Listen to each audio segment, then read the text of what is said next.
WWE claimed 46,000 fans inside Petco Park for a new stadium record last night for Survivor Series.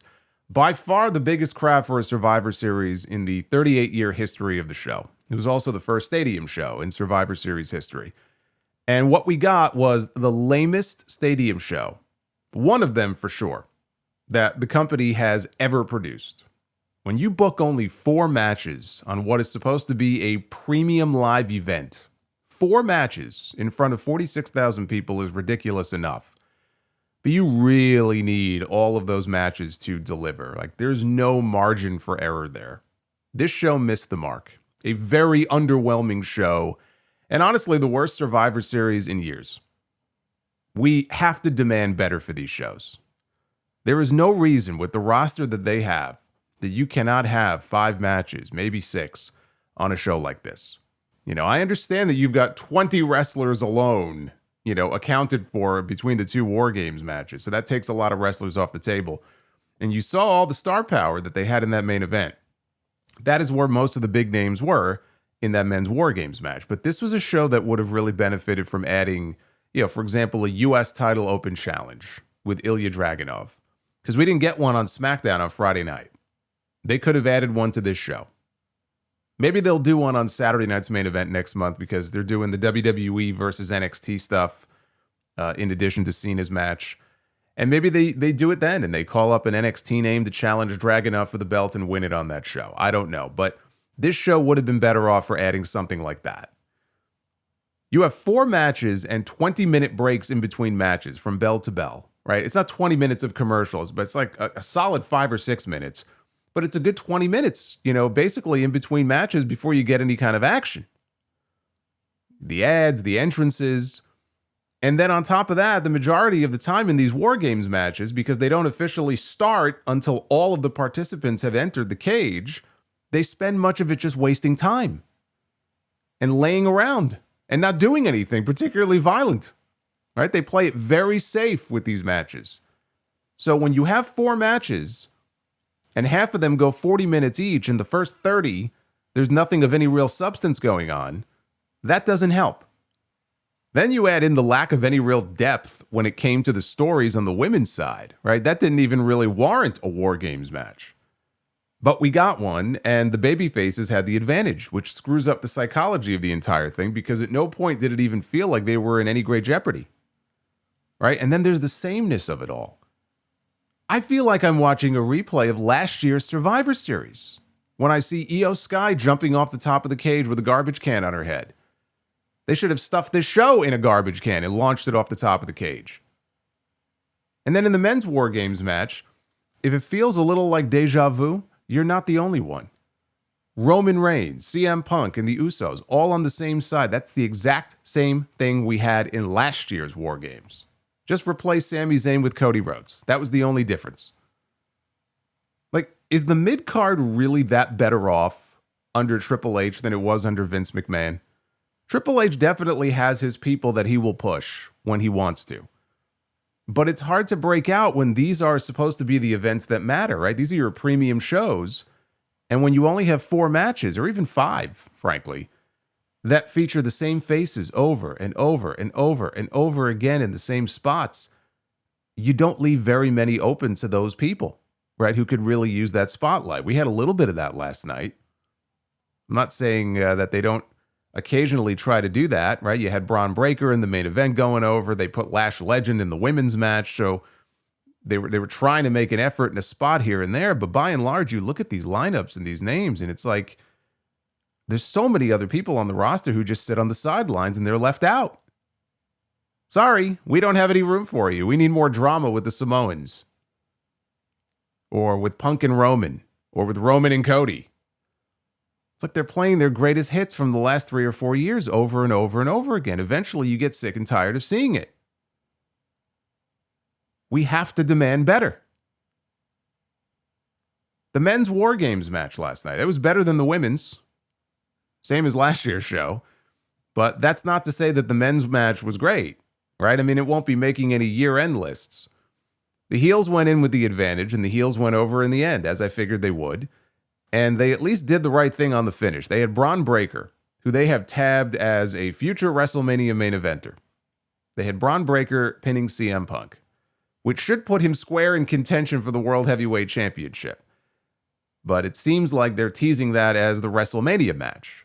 WrestleMania is still a long ways away. If it were up to me, I would do that match at the Royal Rumble. But they probably want to save Breaker's first big title win for a show like WrestleMania.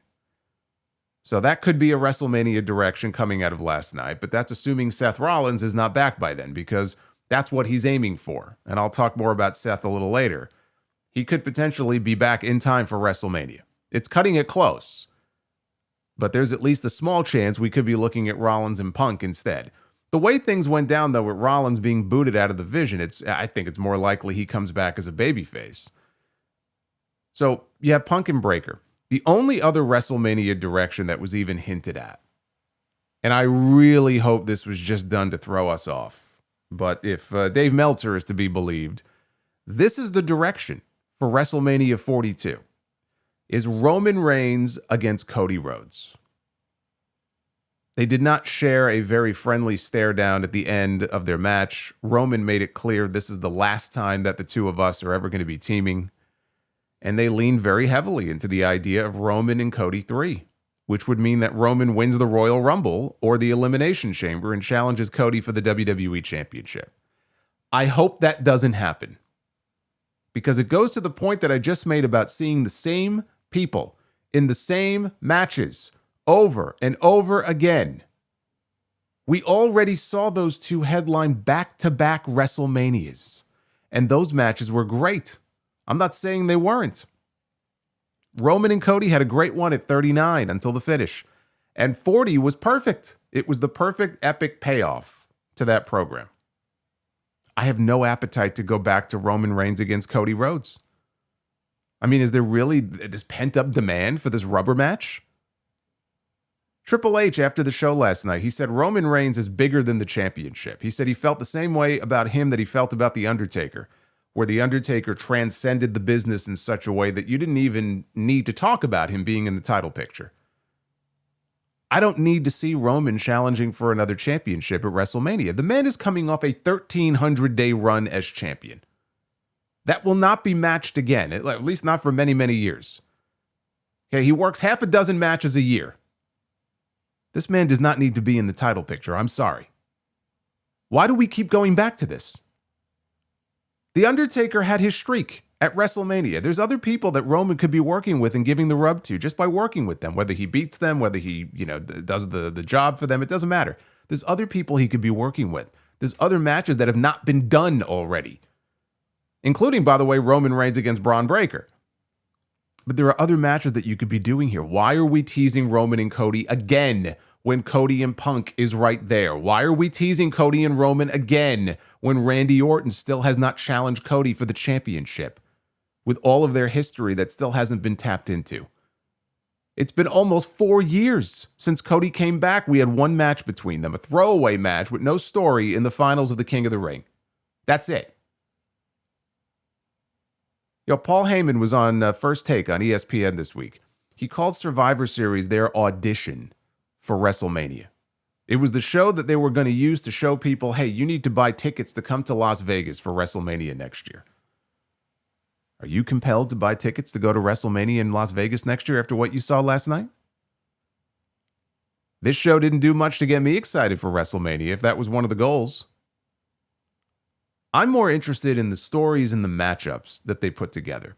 The thing is, WWE these days, they're more interested in the moments and the spectacle and the grandeur of it all, right? The elaborate entrances and the big names.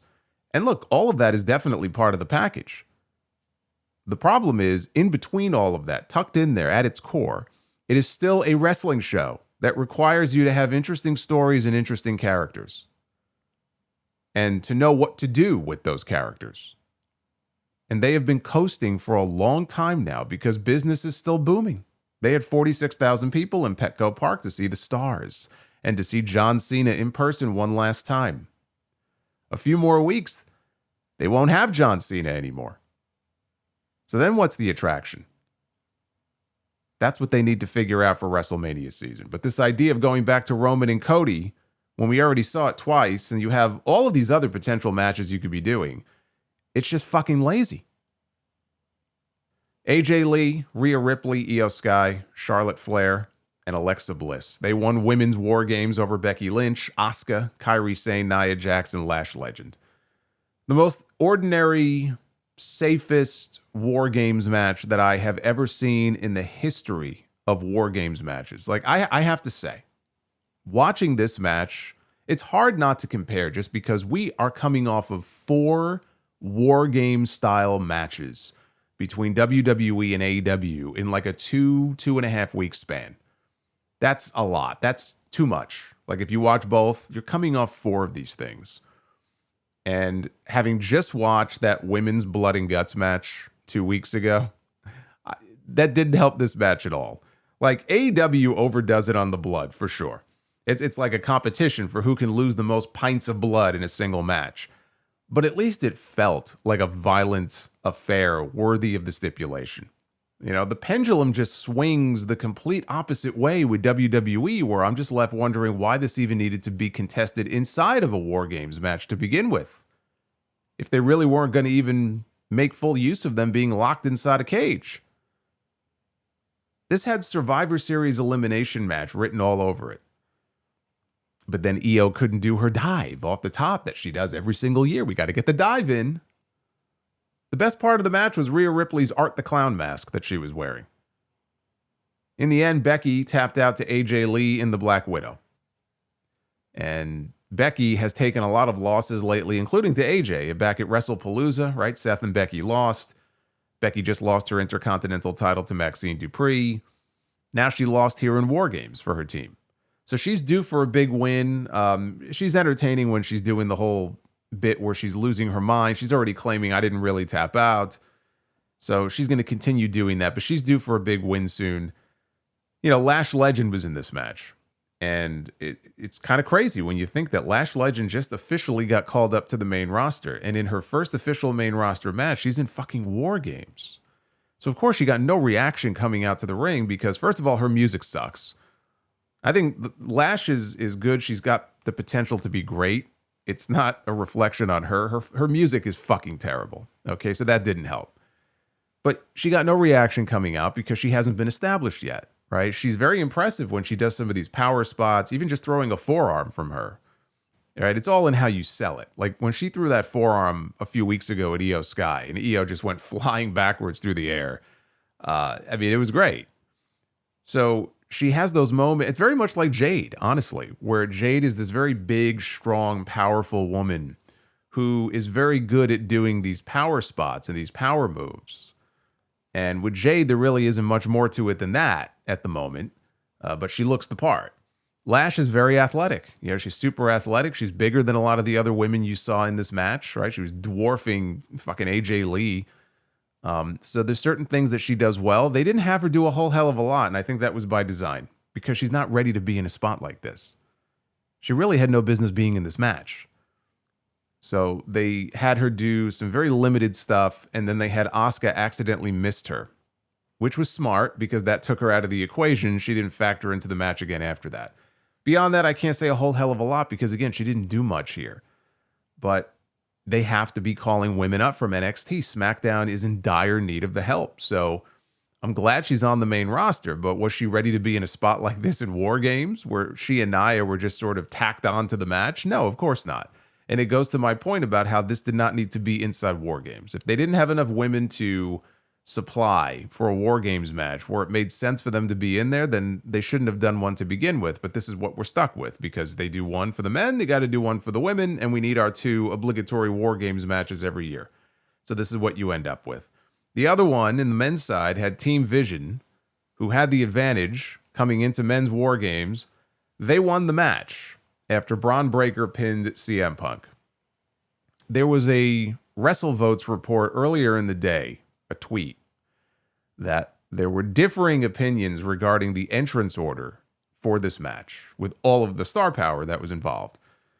And I'm just thinking, like, can you even imagine these men in a traditional Survivor Series elimination match? Like, what a fucking nightmare that would be, trying to figure out who gets eliminated and when.